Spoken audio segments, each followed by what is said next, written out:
Korzystając z okazji, że przyszło do mnie ostatnio parę nowych kolorów, postanowiłam nagrać dla Was filmik, w którym pokażę Wam, w jaki sposób tworzę swoje wzorniki z lakierami hybrydowymi. Jeśli chcecie zobaczyć, jak powstają takie wzorniki z nadrukowanymi etykietami, serdecznie zapraszam Was na tutorial. Cześć, tu Aniela, witam w kolejnym filmie na kanale NG Nails. Do stworzenia wzorników będę potrzebowała drukarki do etykiet, nożyczek oraz oczywiście wzorników do paznokci. Jeśli chodzi o drukarkę, to ja używam tej z firmy Brother. Mam nadzieję, że poprawnie wymawiam tę nazwę. Drukarka jest łatwo dostępna online, ja zakupiłam swoją na Allegro. Obsługa urządzenia jest banalnie prosta. Po włączeniu wprowadzam tekst za pomocą klawiatury, następnie wciskam zielony przycisk, aby drukarka wydrukowała wprowadzony tekst na przeźroczystej taśmie klejącej. Urządzenie ma wiele funkcji dotyczących formatowania tekstu. Dostępne są 3 rodzaje wielkości czcionki, różne style tekstu, takie jak pogrubienie, pochylenie czy obramowanie. Możemy także włączyć używanie tylko drukowanych liter. Ja mam ustawione właśnie drukowane litery i najmniejszy rozmiar czcionki, bez dodatkowego formatowania. Kolor nadruku i taśmy zależy od wymiennej kasetki. Ja używam kasetek z czarnym tuszem i przeźroczystą taśmą. Przy zakupie drukarki w komplecie otrzymałam kasetkę z czarnym nadrukiem i białą taśmą. Nie widziałam tej drukarki dostępnej z inną kasetką, więc jeśli zależy Wam na przeźroczystej taśmie, najprawdopodobniej będziecie musieli ją dokupić osobno. Jeśli chodzi o cenę, to za taką drukarkę do etykiet zapłaciłam 85 zł. W tej chwili najniższą ceną, jaką widzę na Allegro, jest 95 zł. Jeśli chodzi o wymienne kasetki, tu cena zależy od koloru tekstu i taśmy. Ja za swoją kasetkę z przeźroczystą taśmą i czarnym nadrukiem zapłaciłam 33 zł. Są to ceny bez kosztów wysyłki. Linki do tych wszystkich rzeczy zostawiam Wam oczywiście w opisie.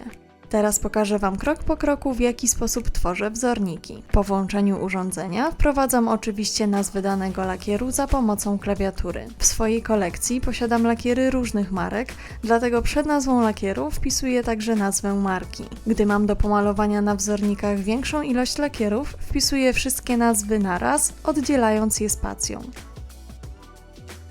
Podczas wpisywania w prawym dolnym rogu widoczna jest długość paska w milimetrach, który zostanie wydrukowany po wprowadzeniu danej ilości znaków.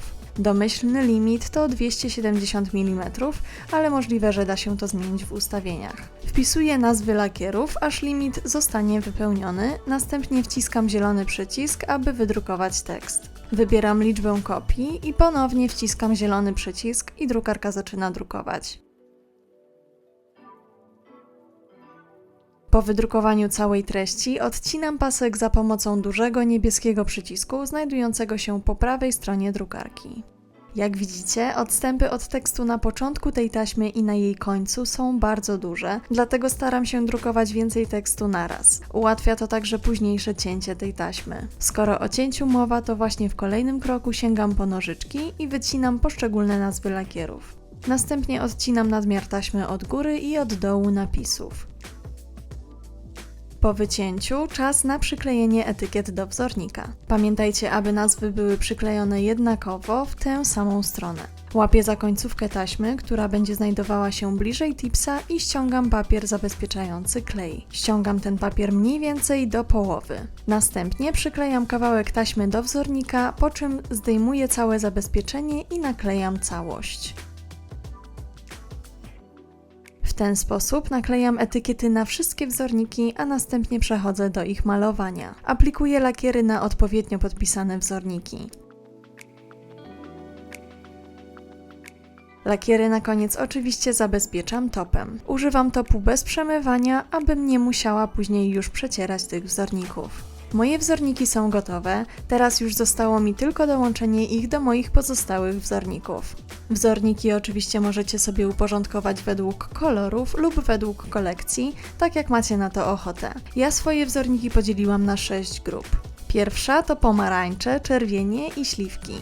Druga to szarości, zielenie i niebieskie odcienie. Trzecia to wiosenno-wakacyjne odcienie, czyli kolorowe pastele i bardziej intensywne kolory.